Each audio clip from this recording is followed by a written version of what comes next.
द्विघात समीकरण कक्षा 10 के बच्चों के लिए वेरी मोस्ट इम्पॉर्टेंट चैप्टर। इससे लगभग 5 से 6 नंबर एग्ज़ाम में आते हैं, जो हर बार आते हैं। कुछ क्वेश्चन आउट होते हैं जिन्हें हम बताएंगे। फिलहाल यहाँ बेसिक कंसेप्ट बता रहे हैं द्विघात समीकरण होता क्या है। और द्विघात समीकरण का मतलब ये होता है कि ऐसा समीकरण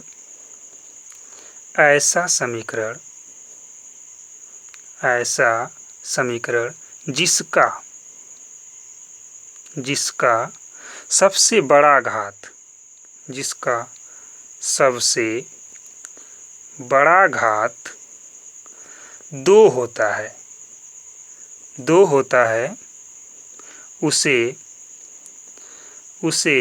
होता है, उसे द्विघात समीकरण कहते हैं। ऐसा समीकरण जिसका सबसे बड़ा घात 2 होता है उसे द्विघात समीकरण कहते हैं। और सबसे बड़ा घात 2 होता है तो इसका मूल भी 2 होगा। जैसे एग्जाम्पल के तौर पे हम देखें, 2x² + 5x + 7 = 0। और सबसे बड़ा घात क्या देख रहे हैं? 2 देख रहे हैं, तो यह क्या है? द्विघात समीकरण है। पहला एग्जाम्पल हो गया। दूसरा एग्जाम्पल जैसे हम कह दें ax² + bx + c = 0। बाबू ये भी द्विघात इक्वेशन है। ये कोई ज़रूरी नहीं कि सब प्लस माइनस भी हो सकता है। नोट, बच्चा जो x² होता है उसका गुणांक x² का गुणांक कभी भी शून्य नहीं होता है। बच्चा यदि शून्य हो जाएगा तो द्विघात समीकरण होगा ही नहीं। ये नोट है, इसे याद रखना है। गुणांक वास्तव में होता क्या है? जैसे x का गुणांक पूछे तो क्या कहेंगे? a कहेंगे। bx गुणांक क्या कहेंगे? b। अचर पद क्या कहेंगे? c कहेंगे। और इसी में आता है द्विघात का व्यापक समीकरण। तो वास्तव में द्विघात का व्यापक समीकरण होता क्या है? इसमें भी वही बात रहेगी, जिसका सबसे बड़ा घात 2 रहेगा वही द्विघात समीकरण होगा। लेकिन यह ऐसा इक्वेशन होता है जो एक तरह से जनक होता है, हर समीकरण को फॉलो करेगा द्विघात के लिए। जिससे अगर कह दें ax² + bx + c = 0, बच्चा इसी को हम लोग कहते हैं द्विघात समीकरण। द्विघात समीकरण का व्यापक समीकरण इसी को कहते हैं। ये ऐसा इक्वेशन होता है जिससे बहुत सारे इक्वेशन हम प्राप्त कर सकते हैं द्विघात का, जहाँ पर a b c वो कोई रियल नंबर है। क्या बच्चा? कोई रियल नंबर मतलब वास्तविक संख्या है। कोई वास्तविक संख्या है जहाँ a ≠ 0। a 0 के बराबर नहीं होना चाहिए।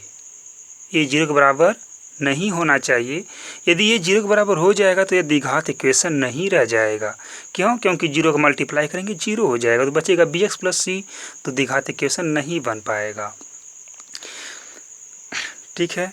और तीसरा कंडीशन आता है कि द्विघात के कितने मूल होते हैं।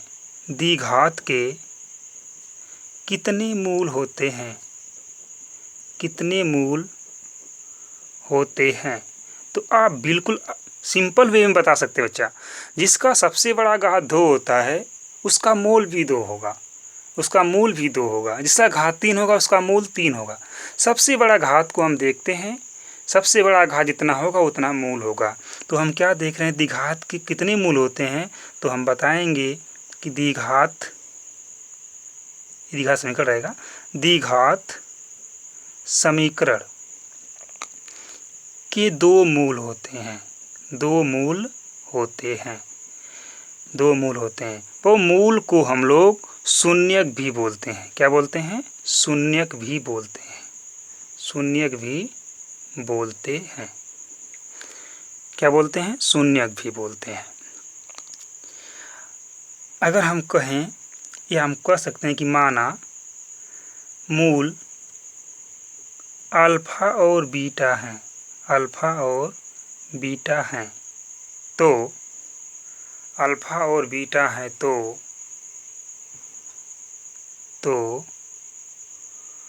बच्चा अल्फ़ा प्लस बीटा अर्थात मूलों का योगफल बराबर होता है माइनस बी बाई ए, या इसे कहते हैं यक्स का गुणांक बटे एक्स स्क्वायर का गुणांक।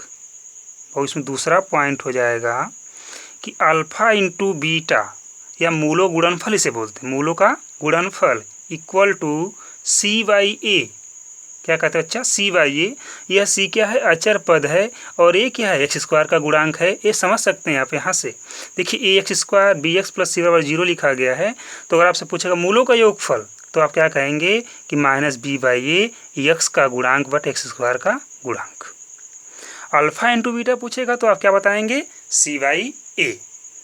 बच्चे यदि वीडियो अच्छा लगे तो सब्सक्राइब कर लीजिए और अपने दोस्तों को शेयर करिए, लाइक करिए। एक से अधिक बार देखिए, ज़रूर समझ में आएगा। धन्यवाद।